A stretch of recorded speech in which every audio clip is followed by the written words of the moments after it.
하나님의 말씀은 사도행전 8장 18절 19절 말씀입니다. 시몬이 사도들의 안수함으로 성령 받는 것을 보고 돈을 들여 가로되 이 권능을 내게도 주어 누구든지 내가 안수하는 사람은 성령을 받게 하여 주소서 하니 아멘. 지난주에 우리는 주님의 제자가 되기 위한 세 가지 길을 함께 나눴습니다. 그 첫 번째 길은 주의 말씀 안에 거하는 것이었고요. 둘째는 많은 과실, 열매를 맺는 것이었습니다. 마지막 세 번째는 서로 사랑하는 것이었습니다. 이렇게 할 때가 우리가 주님의 제자임을 밝히 드러내는 길이라 말씀드렸습니다. 우리는 그 말씀을 받들어서 예수 그리스도의 제자로 살아가기 위해서 날마다 몸부림치고 있습니다. 어떻게 하면 주의 뜻을 붙조차 갈 수 있을까? 지난주에는 그렇게 해야 될 세 가지를 한번 확인했다면 오늘은 경계해야 되고 하지 말아야 될 것 딱 한 가지만 함께 나누기를 원합니다. 그 경계해야 될 한 가지가 뭐냐고 하면요, 우리가 믿는 이 믿음, 신앙, 경건을 내 이익의 수단과 도구로 삼는 것입니다. 조금 더 쉽게 말씀드리면 내가 예수를 믿고 신앙생활도 열심히 하고 있는데 내 온통 관심은 내가 이 세상에서 잘 먹고 잘 살고 유익을 얻는 데에만 집중하고 있다면 그것은 반드시 경계해야 되고 하지 말아야 한다는 것입니다. 예수를 믿는 저와 여러분의 관심사는 어디에 있습니까? 우리의 마음이 어디에 있습니까? 좀 부정적으로 말하면 우리의 마음이, 관심이 어디에 빼앗기고 있습니까? 오늘 본문에 나타나는 시몬을 통하여서 저와 여러분의 마음, 우리의 관심이 어디에 있는지 함께 확인하는 시간 되기를 원합니다. 먼저 본문에 나타나는 시몬이라는 사람에 대해서 좀 함께 나누기를 원합니다. 그러기 위해서는 이 사도행전 8장 이전에 배경을 조금 알아야 될 것 같습니다. 우리가 잘 아는 스데반 집사가 순교를 당했습니다. 그리고 예루살렘 교회가 큰 핍박을 받았어요. 그러니 성도들이 거기에 신앙생활을 할 수가 없는 거예요. 그래서 필연적으로 각지로 뿔뿔이 성도들이 흩어지게 됩니다.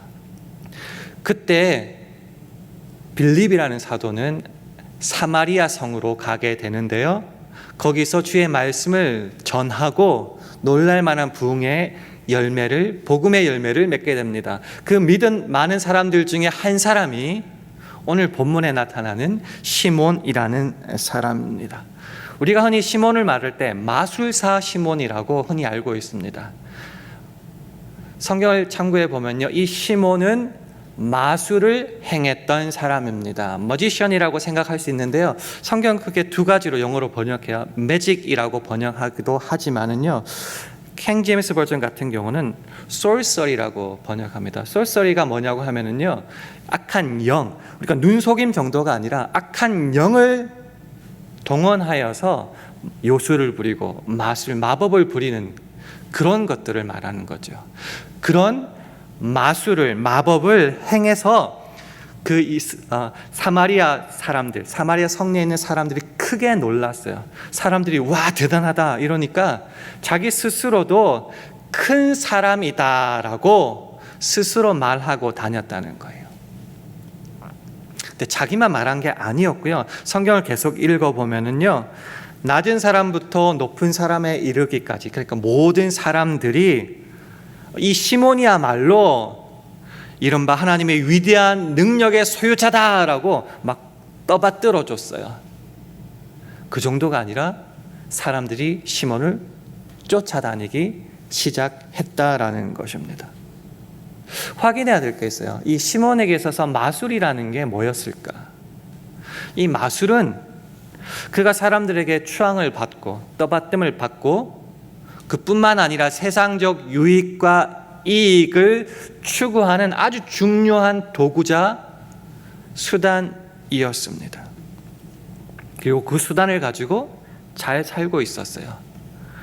그런데 빌립이라는 사람이 나타났는데 이 사람이 행하는 일이 내가 하는 마법보다, 마술보다 더 큰 거예요. 와, 이건 놀랄 만한 일이에요. 나의 영향력이 줄어들고 이 빌립이라는 사람을 사람들이 막 자꾸 떠받들기 시작합니다. 성경을 보면요, 이 복음을 선포하면서 표적들, 더 사인즈가 나타나기 시작합니다. 이 사인들이 뭐였냐고 하면요, 귀신이 있는데 귀신이 막 소리 지르면서 쫓겨나가기 시작하는 거죠. 축기죠. 귀신을 쫓아내는 거죠. 뿐만 아니라 중풍병자가 낫기 시작합니다. 지체장애자들이 고침을 받기 시작해요. 내가 행하는, 시몬이죠. 시몬이 행하는 그 표적 능력보다 더 큰 일들이 막 일어나는 거예요. 그러니까 막 놀라게 되죠. 저게 뭘까? 관심을 가지고 궁금하게 되어서 어떻게 됐냐고 하면요, 성경을 읽어보면은 시몬이 예수를 믿게 돼요. 그리고 세례도 받게 되고요, 항상 빌립을 쫓아다니게 됩니다. 사도행전 8장 13절을 보면 시몬도 믿고 세례를 받은 후에 전심으로 빌립을 따라다니며 그 나타나는 표적과 큰 능력을 보고 놀라니라. 어떻게 이 사람을 바라봐야 될까요? 이 시몬에게 있어서 가장 중요한 게 뭐였죠? 왜 복음을 받아들이게 되었죠? 예수님 때문입니까?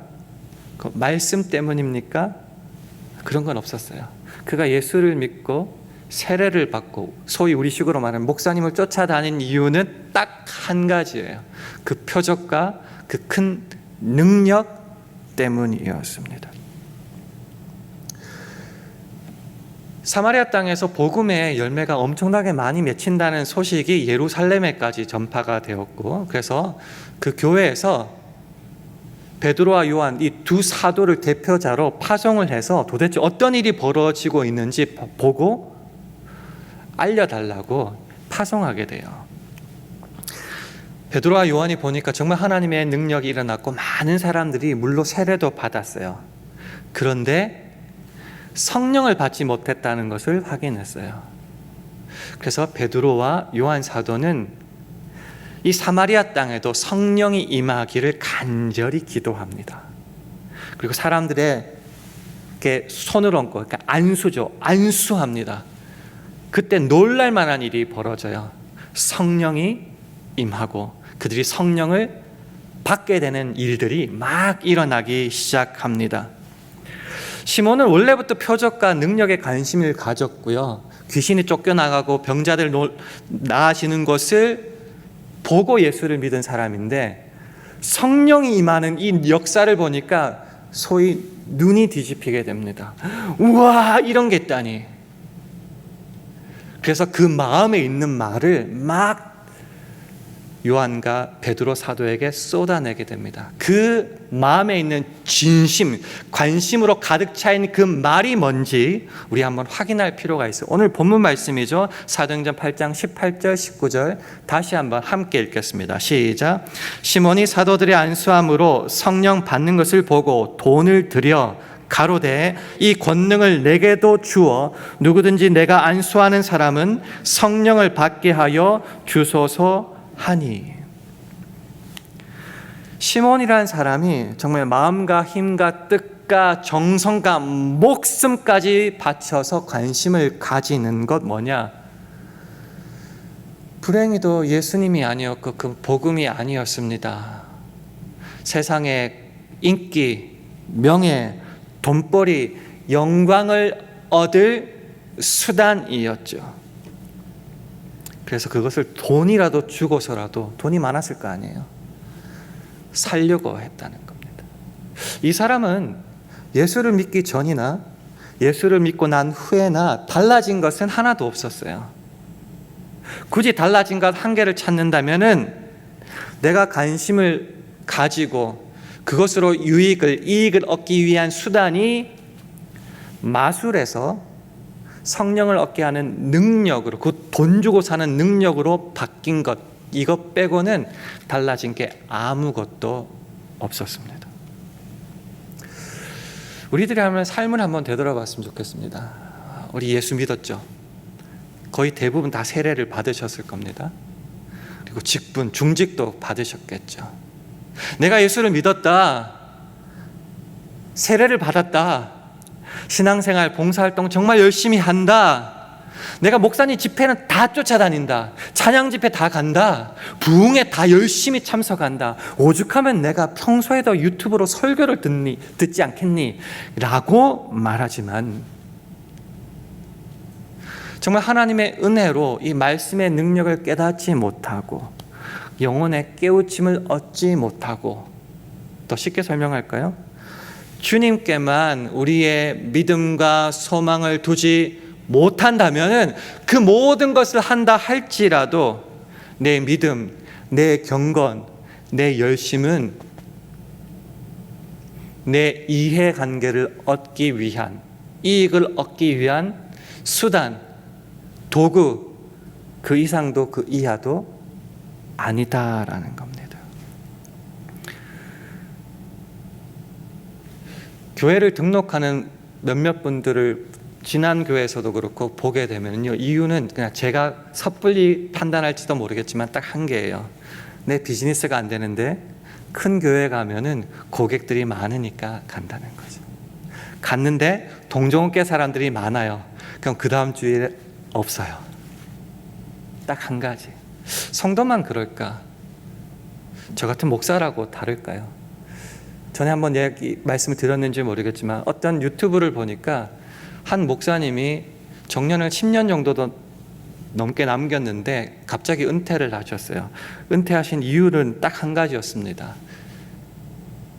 오늘날 성도를 바라보니 성도가 하나님의 사람으로 보이지 않고 돈줄로 보인다는 거죠.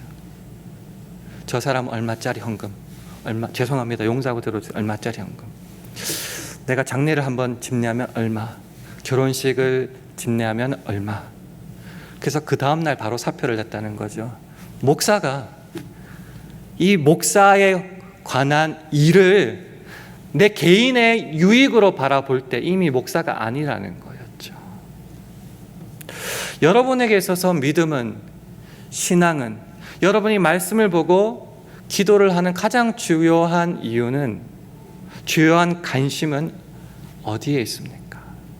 베드로사로는 본도와 갈라디아와 갑바도기와 두아디라, 비시디아, 그리고 아시아에 있는 디아스포라 교인들을 향하여 이렇게 설명하는데요, 우리 화면을 통해서 베드로전서 1장 21절 말씀을 우리 함께 읽겠습니다. 시작.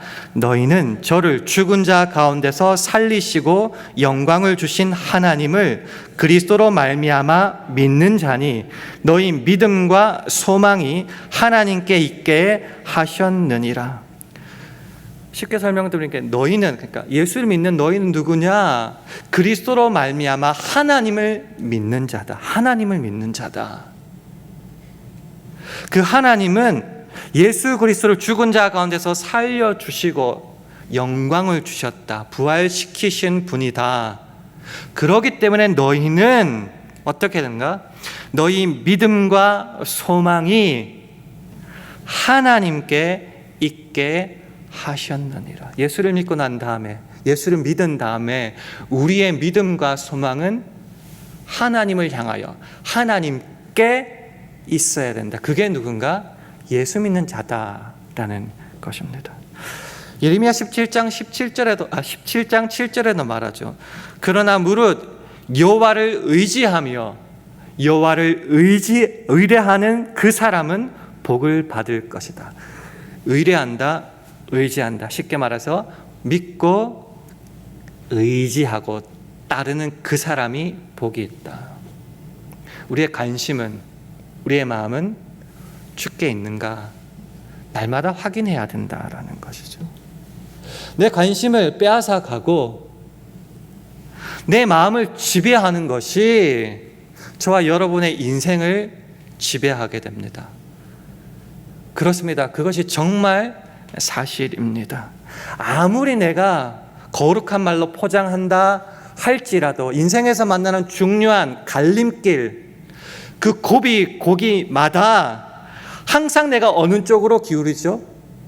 내가 사랑하고 관심을 가지는 쪽으로 돌아설 수밖에 없다라는 겁니다. 조금 더 쉽게 설명할까요? 저와 여러분의 마음이 어디에 있습니까? 두고 있습니까?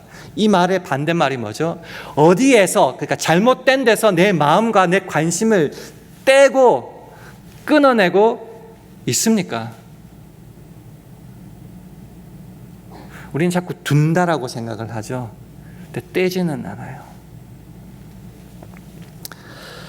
그래서 우리의 관심과 마음이 정말 중요해요. 어디에 있는지 확인해야 돼요. 왜요?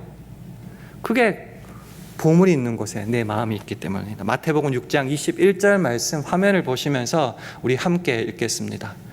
제가 준비를 안 했나요? 예, 함께 읽습니다. 시작. 내 보물 있는 그곳에는 내 마음도 있느니라. 예수님이 말씀하시죠. 땅에 네 보화를 쌓을 것이니 아니면 하늘에 쌓을 것이니. 왜 그런 줄 아니? 보물이 있는 그곳에 내 마음이 있기 때문이란다.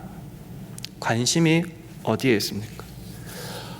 어거스틴은 이렇게 말했습니다. 어떤 사람이 만일 지상에 있는 것에 어떤 것을 얻을 목적으로 일을 한다면은 그 사람의 마음은 땅에 있는 것이다 라고 말합니다.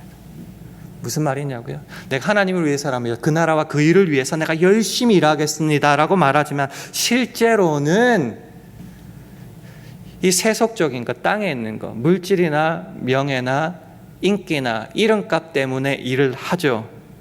그러니까 우리의 마음이 어디에 있다고요? 주께 없어요. 땅에 매여 있어요. 땅에 빼앗겨 있어요. 그럼 결국 주의 일을 하면서도 마지막 순간에는 하나님을 거스르게 된다. 그게 진리다라는 겁니다. 왜 예수를 믿으면서 우리가 오늘 나타나는 마술사 시몬과 같은 삶을 계속 살아갈까요? 마음을 어디에 두는지 확인하라고 했죠. 영어로 굳이 설명하자면 both and로 자꾸 사용하기 때문입니다. 땅의 것도 가지고 좋으니까, 유익하니까, 편하니까, 그러면서 또 신앙인에서 어떤 훈장 같은 것도 있어야겠죠. 그러니까 하나님의 것도 관심 가지고 얻기를 원하는 거예요. 두 개 다 가지는 게 원하는 거예요. 근데 신앙은요 그렇게 설명하지 않아요. 신앙은 either or예요. 이거냐 저거냐 하나만 선택하는 하나만. 근데 예수도 믿고 세례도 받았지만은 이 마술사 시몬은 능력도 돈 주고 사기를 원했죠. 그것도 얻지만은 사실은 땅에 내 마음이 빼앗겨 있고 관심을 집중하고 있었기 때문에 그렇다라는 겁니다. 목사님 성경을 너무 편파적으로 해석하는 거 아닙니까? 시몬도 나름대로 생각을 잊고 신앙의 사람이지 않았을까요? 라고 생각하시고 질문하실 분이 계신 것 같은데 성경은 전혀 그렇지 않다. 진짜 그랬다. 땅에 빼앗겼다라고 말합니다. 증거가 어디에 있냐고요? 예, 그 밑에 있어요. 사도행전 8장 20절 이하에 제가 한번 읽어볼게요. 잘 한번 들어보세요. 베드로가 가로되 네가 하나님의 선물을 돈 주고 살 줄로 생각하였으니 네 은과 네가 함께 망할지어다. 하나님 앞에서 네 마음이 바르지 못하니 이 도에는, 예수의 복음이에요. 이 도에는 네가 관계도 없고 분깃, 유산 그런 거예요. 분깃될 곳도 없느니라. 그러므로 너희 이 악함을 회개하고 주께 기도하라. 혹 마음에 품은 것을 사하여 주시리라. 내가 보니 너는 악독이 가득하며 불의에 매인 바 되었도다. 목사는 속일 수 있고 주위 사람은 속일 수 있지만 하나님은 속지 않습니다. 주를 만홀히 경홀히 여기면은 안 되는 것이죠. 이런 사람이 많나요? 예, 많아요. 저라고 뭐 별 볼 일 있겠습니까? 세 가지 성경에서 예를 한번 찾아볼게요. 누가복음 18장에 보면요, 젊은 부자 관원이 나옵니다. 어떻게 하면 영생을 얻을까요? 뭐 이렇게 질문을 주고받죠. 그래서 마지막에 예수님이 이렇게 말하죠. 네 한 가지가 부족한 거 있다. 한 가지가 뭐냐? 네 가진 모든 것을 다 팔아서 가난한 사람들에게 먼저 나눠줘라. 그리고 나서 나를 좇으라 말씀하십니다. 사실은 자기의 질문, 영생에 대한 답을 예수님은 주신 거예요. 답을 주셨어요. 그럼 기뻐 날뛰면서 아멘 하고 쫓아올 것 같은데 그 성경은 이렇게 마무리 짓습니다. 그 사람이 큰 부자인 고로, 여기까지는 별 문제 없어. 부자도 있고 가난한 사람도 있잖아요. 큰 부자인 고로, 그 다음이 중요해요. 이 말씀을 듣고 심히 근심하더라. 겉으로는 영생에 관심을 가진 것 같고 영생을 위하여 예수께 나와서 질문하고 그랬지만은 답을 얻었는데 어떻게 해요? 듣고 고민한 것도 아니에요. 심히 근심했다라는 거예요. 이 사람이 어떻게 됐는지는 아무도 알 수가 없습니다. 근데 이게 저와 여러분의 모습일 수 있다라는 겁니다. 사도행전 16장에 보면은요, 빌립보에서 바울이 귀신 들려가지고 점치던 여종을 귀신을 쫓아내는 장면이 나옵니다. 귀신 들려가지고 사로잡혀가지고 자기 자의식도 없이 이렇게 살아가던 종로로 타던 여자가 해방되었잖아요. 그러면 너무너무 사람들이 기뻐하고 그 주위 사람들도 기뻐할 것 같지만요, 안 그랬어요. 성경은 이렇게 말합니다. 종의 주인들은, 귀신이 쫓겨난 그 점치던 여자의 주인들이 있었다는 거예요. 종의 주인들은 자기 이익에 소망이 끊어진 것을 보고 바울과 실라를 잡아가지고 저자, 광장이에요. 광장으로 관원들에게 끌어갔다가 잡아서 끌고 갔다는 거죠. 이유가 뭐라고요? 요정이 힘들든 말든 상관없어요. 나는 그 여자 때문에 돈 벌어서, 많이 벌어서 잘 먹고 잘 사는데 귀신을 왜 쫓아냈니라고 말하는 거예요. 우리도 이럴 수 있죠. 주의 일을 하는데 부서도 다르고 사람도 다르고, 내가 그 사람 때문에 교회에서 이름값을 드높이고 잘 먹고 잘 살고 있었는데 그 땅의 유익이 끊어졌어요. 하나님께는 영광일지 모르지만 나에게는 굉장히 안 좋아요. 그럴 때 과연 하나님께 영광 돌리며 박수치며 그렇게 축복할 수 있을까? 아니면 이 여종의 주인들처럼 화내면서 짜증내면서 왜 내 소망을 끊어버렸냐고 불평하지 않을까? 우리 한번 확인해 봐야 된다는 거죠. 예수님도 그렇게 당했어요. 예수님이 처음에 오셔서 기적도 행하시고 그럴 때에 호산나 다윗의 자손이여 박수치고 환영하고 자기 옷 벗어서 나귀가 오는 그 길에 다 깔고 그랬어요. 왜 그랬어요? 유대인들이 바라던 그 정치적, 종교적 메시아, 로마 압자에서 우리를 해방시켜줄 그 군사적 메시아로 환영하고 기대했기 때문에요. 근데 그런 거 전혀 없이 그냥 살아가고 말씀을 전파하죠. 어떻게 됐어요? 바나바 말고 저 예수를 죽여라고 손가락질하고 죽여버리잖아요. 왜 그랬어요? 그들의 관심이 하나님께 없었어요. 말씀이 없었어요. 그 기초가 땅에 있었어요. 그래서 아무리 주의 일을 하고 봉사를 하고 신앙의 일을 한다 할지라도 결국은 땅에 매여 있고 그 관심과 마음은 땅에 있는 겁니다. 확실한 건 딱 한 가지예요. 예수한테는, 말씀에는 없었다라는 겁니다. 이렇게 되는 가장 중요한 이유가 뭡니까? 왜 여기에서 우리는 맨날 헤맵니까? 왜 우리는 예수를 그렇게 열심히 믿는다고 하면서도 항상 중요한 갈림길에서는 땅의 것에 쫓겨가고 거기에 빠져버립니까? 가장 심플하게 말씀을 드리면은 예수를 믿어서 받는 복, 예수를 믿음으로 하나님께서 주시는 은혜, 우리가 예수를 믿으면서 가지는 소망을 말씀과 영생과 하늘에 두지 않고 이 세상에 두기 때문입니다. 즉 현실에서 내 일상 삶에서 받는 물질적이고 세상적인 복만이 하나님의 복이요, 은혜요, 관심이라고 믿기 때문입니다. 그래서 예수를 믿고 기도하며 봉사하고 헌금하고 다 했는데 병이 안 나았다. 사업이 풀리지 않는다. 자식이 전혀 좋아지지 않는다. 그런 일들이 벌어진다면 내 믿음과 내 경건은 실패했다, 부끄러운 것이다, 열등한 것이다 라고 생각하고 저주받았다 믿게 된다는 겁니다. 과연 그렇습니까? 예수님께서 말씀하십니다. 하나님의 나라는, 저는 이게 너무너무 샤킹이었어요. 먹고 마시는 것이 아니랍니다. 하나님의 나라는 여기 땅에서 부자 되고 명예를 얻고 좋은 차 타고 큰 집 살고 맨날 맛있는 거 먹고 사고 싶은 거 다 쇼핑하고 싶은데, 하나님의 나라는 먹고 마시는 것이 아니래요. 저는 처음에 너무 충격받았어요. 그럼 하나님의 나라는 뭐죠? 오직, 이게 중요해요. 오직 성령 안에서 의와 평강과 희락이라 말씀하십니다. 먼저 그 나라와 의를 위해서 살아갈 때 하나님께서 우리에게 주시는 것은 세상적 축복 이전에 의와 평강과 희락입니다.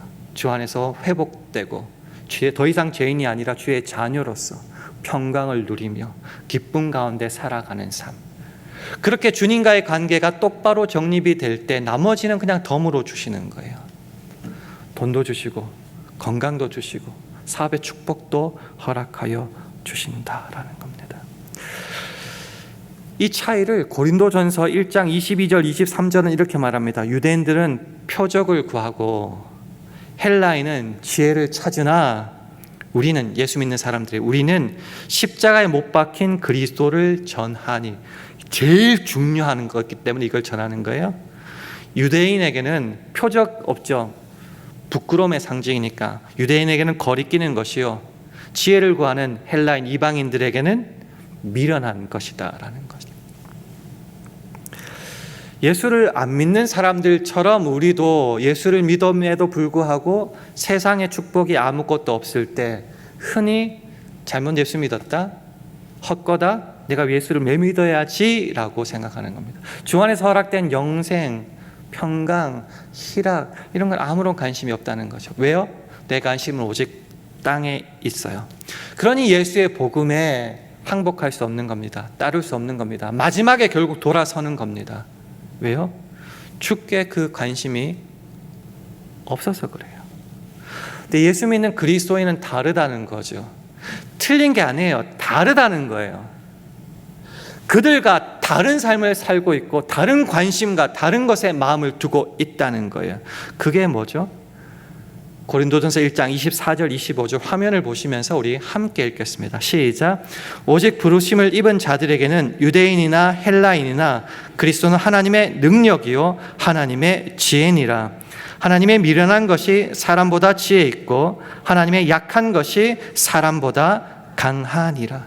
세상 사람들이 어떻게 생각할지 몰라도 내게 있어서 이 그리스도, 예수를 믿어야지 구원을 얻고 영생을 얻고 복을 얻잖아요. 이 예수님은 하나님의 능력과 하나님의 지혜가 됩니다.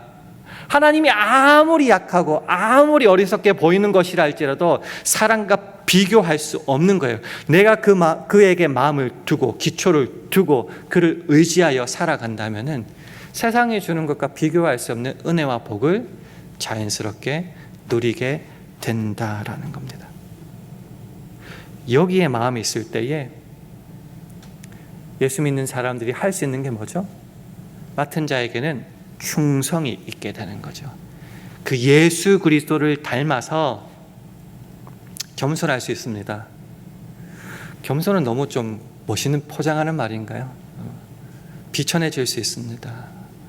남들이 나 손가락질해도 그 낮은 자리에 갈 수 있어요.